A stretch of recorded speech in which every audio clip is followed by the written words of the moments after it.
Hello student. आज का topic है बीए प्रथम वर्ष के अंतर्गत धर्म की अवधारणा या रिलीजन क्या है।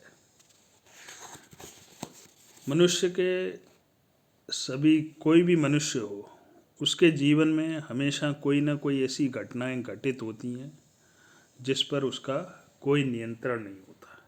यानी कि हम सभी लोगों के जीवन में कई बार ऐसी घटनाएं होती हैं जिस पर हमारा कोई नियंत्रण नहीं होता है और ना ही हम उन घटनाओं को नियंत्रित करने में सक्षम होते हैं या उन घटनाओं को नियंत्रित कर पाते हैं। उदाहरण के लिए कभी अकाल पड़ जाना या बाढ़ आ जाना या कभी एक्सीडेंट हो जाना। तो ऐसी स्थिति में हमारे मन में ये शंका या ये भावना अवश्य उत्पन्न होती है कि इन सब के पीछे कोई ना कोई ऐसी अलौकिक शक्ति है या मानवीय शक्ति से भी ऊपर कोई अदृश्य शक्ति है जो इन घटनाओं के लिए उत्तरदायी है। और ऐसी स्थिति में हम सभी के मन में ये भावना या ये शंका उठती है कि हमसे ऊपर कोई अलौकिक शक्ति है जो हमको प्रभावित करता है। प्राचीन काल से ही मनुष्य ने इस अलौकिक शक्ति पर कंट्रोल करने का या इसको जानने का भी प्रयास किया।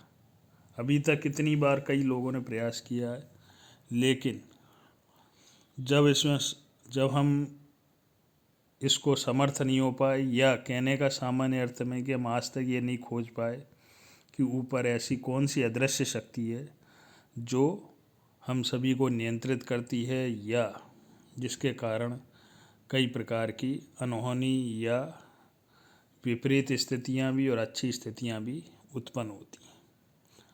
और ऐसी स्थिति में हम सभी इसके लिए सिर झुकाकर प्रार्थना करके या अपनी असमर्थता को स्वीकार करके उस शक्ति के प्रति अपना जो है आदर भाव कह सकते हैं, श्रद्धा कह सकते हैं, या उसके प्रति अपनी आस्था व्यक्त करते हैं।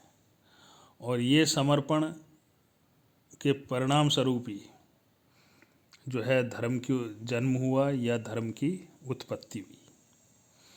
कहने का अर्थ है कि जब मनुष्य इन चीज़ों पर कंट्रोल नहीं कर पाया, तब स्वाभाविक रूप से धर्म की या रिलीजन का कंसेप्ट उत्पन्न हुआ। अब सबसे पहले आता है धर्म का अर्थ और परिभाषा। सामान्यतः धर्म शब्द की उत्पत्ति संस्कृत भाषा के ध्रय शब्द से मानी गई है, जिसका मतलब है धारण करना, अर्थात सभी जीवों के प्रति दया धारण करना को ही धर्म माना गया है। और दूसरी ओर सात्विक गुणों को भी धारण करना धर्म माना गया है। यानी ये धर्म का सामान्य अर्थ है। और इसी आधार पर कई समाजशास्त्रियों ने धर्म की परिभाषा भी दी है, जिसमें सबसे महत्वपूर्ण परिभाषा है टायलर के अनुसार। टायलर का ये कहना था कि धर्म आध्यात्मिक शक्ति में विश्वास है। केवल एक लाइन की परिभाषा है। इसका मतलब है कि धर्म किसी न किसी प्रकार से अति मानवीय और अलौकिक शक्ति में विश्वास है। यानी हमसे ऊपर कोई एक ऐसी शक्ति है जिसमें हम सभी मनुष्य लोग जो है विश्वास करते हैं, उसको ही धर्म टायलर ने कहा है। दूसरी एक और परिभाषा है फ्रेजर के अनुसार। धर्म से मैं, यानी कि फ्रेजर का कहना है कि धर्म से मैं मनुष्य से श्रेष्ठ उन शक्तियों की संतुष्टि या आराधना समझता हूँ जिनके संबंध में ये मान लिया जाता है कि वे प्रकृति और मानव जीवन को मार्ग दिखाती हैं और नियंत्रित करती हैं। फ्रेजर की परिभाषा में ये बताया गया एक तरह से कि हम सबसे ऊपर भी कोई एक अलौकिक शक्ति है जो मनुष्य को और के जीवन को न केवल मार्ग दिखाती बल्कि उसको नियंत्रित भी करती है। यानी अगर हम कोई गलत कार्य करते हैं तो वह उसको नियंत्रण का कार्य करती है, उसको ही धर्म माना गया है। इसी प्रकार से मेलानोव्स्की का ये कहना था कि धर्म क्रिया का एक तरीका है, साथ ही विश्वासों की एक व्यवस्था भी है और धर्म एक समाजशास्त्रीय घटना के साथ साथ एक व्यक्तिगत अनुभव भी है। यानी सामाजिक घटना के साथ साथ धर्म जो है एक व्यक्तिगत अनुभव जिसे हम सभी महसूस करते हैं। और इस आधार पर धर्म के कुछ तत्व प्रकट होते हैं, जैसे धर्म विश्वासों की एक व्यवस्था है और यह किसी अलौकिक शक्ति में विश्वास को दर्शाती है। हम सभी धर्म के प्रति जो है विश्वास रखते हैं। कई बार गांव में भी देखा होगा कि देवरा बना होता है तो उसको भी जो है आस्था का प्रतीक माना जाता है और ये माना जाता है कि उसमें धर्म जो है यानी कि ईश्वर या कोई ना कोई अदृश्य शक्ति विद्यमान है। इसी प्रकार से गांव में हर खेत में लगभग देवरा या कुछ ना कुछ एक देव स्थान बना के रखते हैं और उसकी पूजा वगैरह की जाती है। तो कहने का मतलब है कि धर्म जो है भले ही पत्थर हो तो वह भी भगवान के रूप में या उसको धर्म के रूप में उसको हम लोग मानते हैं। धर्म अपने मूल रूप से सामाजिक प्रगटना है, इसलिए समाज में व्यक्ति का अलग धर्म नहीं होता। यानी कि धर्म जो है को एक सामाजिक घटना माना गया है और समाज में व्यक्ति का अपना कोई अलग धर्म नहीं होता है। लेकिन बाद में धर्म को कई भागों में बांट दिया गया है। यहाँ पर ये बात स्पष्ट रूप से देखा जाए तो वर्तमान में हम सभी लोग अलग अलग धर्मों में बटे हुए हैं। नेक्स्ट है, धर्म को मानना या ना मानना व्यक्ति की इच्छा पर भी निर्भर करता है। यानी ये ज़रूरी नहीं कि आप धर्म को माने ही।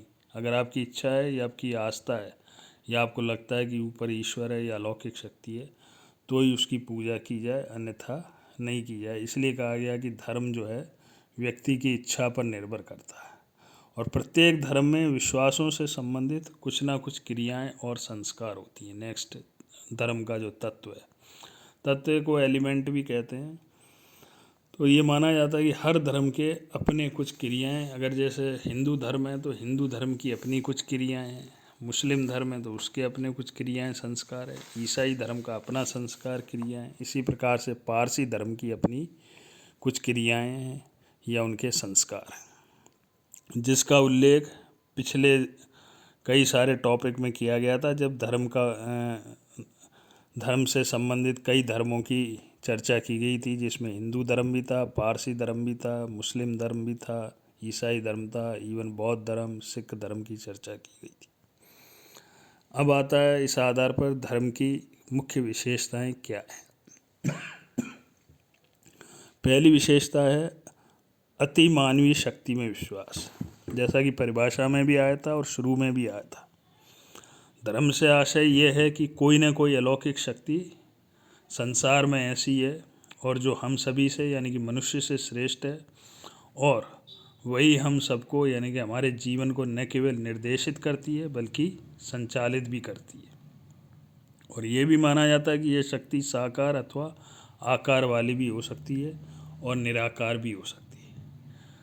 लेकिन सबसे महत्वपूर्ण बात यह है कि मनुष्य की उस अलौकिक शक्ति में हम सभी की अटूट श्रद्धा और आस्था होती है। यानी कि वह शक्ति भले ही हमें दिखाई नहीं दे, निराकार है। हम में से मैं नहीं समझता हूँ कि किसी ने ईश्वर को देखा होगा या उसको प्रकट रूप में या आकार रूप में देखा होगा। महसूस जरूर किया होगा बहुत से लोगों ने, लेकिन साकार रूप में नहीं देखा। लेकिन इस अलौकिक शक्ति में लगभग सभी की आस्था और श्रद्धा रहती। इस कारण से पहली विशेषता ये बताया गया है कि अति मानवीय शक्ति में विश्वास। दूसरा, पवित्रता की भावना। हर धर्म से संबंधित कुछ ना कुछ प्रतीक या क्रियाएं या पुस्तकें ऐसी होती जिनको पवित्र माना जाता है। इस्लाम धर्म की दृष्टि से देखें तो कुरान को पवित्र माना जाता है, हिंदू धर्म में गीता को, इसी प्रकार से ईसाई धर्म में बाइबल को पवित्र माना गया है। इसीलिए दुर्खिम ने भी ये मत दिया था कि धर्म पवित्रता और अपवित्रता में भी भेद करता है और धर्म से संबंधित जितनी भी पूजाएं, खासकर वस्तुएं, उनको पवित्र माना जाता है। इसी प्रकार से मंदिर में अपन जाते हैं या मस्जिद या उसमें जाते हैं तो जूते उतार के या सर ढककर, मुस्लिम अगर मस्जिद में आप जाएंगे, चर्च में जाएंगे तो भी उसका अपना एक तरीका है। तो इसलिए धर्म की दूसरी विशेषता मानी गई कि पवित्रता की भावनाएं पाई जाती है। भावनात्मक संबंध, धर्म से हमारा संबंध भावनात्मक रूप से भी जुड़ा हुआ रहता है और हम सभी उस अलौकिक शक्ति से डरते हैं। कभी कोई गलत काम करते हैं तो मन में ये ज़रूर थोड़ा सा भाव उत्पन्न होता है कि कोई नहीं देख रहा, लेकिन वह अलौकिक शक्ति हमको अवश्य देख रही है। इसीलिए व्यक्ति जो है पूजा आराधना या भगवान की हम सभी पूजा करते हैं, आराधना करते हैं या उसको अर्चना करते हैं, जिससे ये विश्वास हो जाता है, हम सभी को ये लगता है कि ईश्वर ने हमारी बात सुन ली और हमारा उस समस्या का हल निकलेगा। तो एक तरह से ईश्वर से हमारा या उस अलौकिक शक्ति से हमारा ये लगता है कि भावनात्मक संबंध भी जुड़ जाता है। तर्क का अभाव, धर्म में हमेशा एक महत्वपूर्ण चीज़ है, कोई सा भी धर्म हो, तर्क का कोई स्थान नहीं होता। अगर आप कहेंगे कि ईश्वर को नहीं देखा तो मैं ईश्वर को क्यों मानूं या ईश्वर कहाँ है, तो इस बात को कोई भी स्वीकार नहीं करेगा, खासकर जो धर्म को मानने वाले। तो धर्म में तर्क का ये कभी विश्वास नहीं तर्क का जो है कभी भी विश्वास नहीं रहता। यानी धर्म जो है एक तरह से भावनाओं पर और विश्वास पर आधारित होता है। यानी अगर आपका विश्वास है तो उस चीज़ को मानिए, लेकिन तार्किक अगर बात करेंगे तो उस धर्म से संबंधित लोग ज़रूर आपकी आलोचना करेंगे या कई बार लड़ाई झगड़ा भी हो सकता है। पूजा और प्रार्थना, हर धर्म में पूजा प्रार्थना आराधना व्रत उपवास आदि अवश्य किया जाता है। कोई सा भी धर्म देख लें, हिंदू धर्म है तो हिंदू धर्म में हम अक्सर देखते हैं कई सारे हम लोग व्रत करते हैं, उपवास करते हैं, जैसे शिवरात्रि है, जन्माष्टमी है, इवन कई लोग सोमवार का, मंगलवार का, शनिवार का और भी कई सारे व्रत किए जाते हैं। मुस्लिम धर्म में भी देखा होगा कि रमज़ान के महीने में लोग जो है जिसको व्रत ने कह करके मुस्लिम धर्म में उसको रोज़ा कहा जाता है। 40 दिन का रोज़ा रखते हैं, उसमें से भी जिसकी जैसी श्रद्धा होती है उस हिसाब से वो रोज़े के रूप में अपनी पूजा आराधना को प्रकट करते हैं। तो ये थी धर्म का अर्थ, विशेषताएं और धर्म की क्या है। अगला टॉपिक इसी से रिलेटेड आएगा, धर्म की कार्य और अकार्य। Thank you.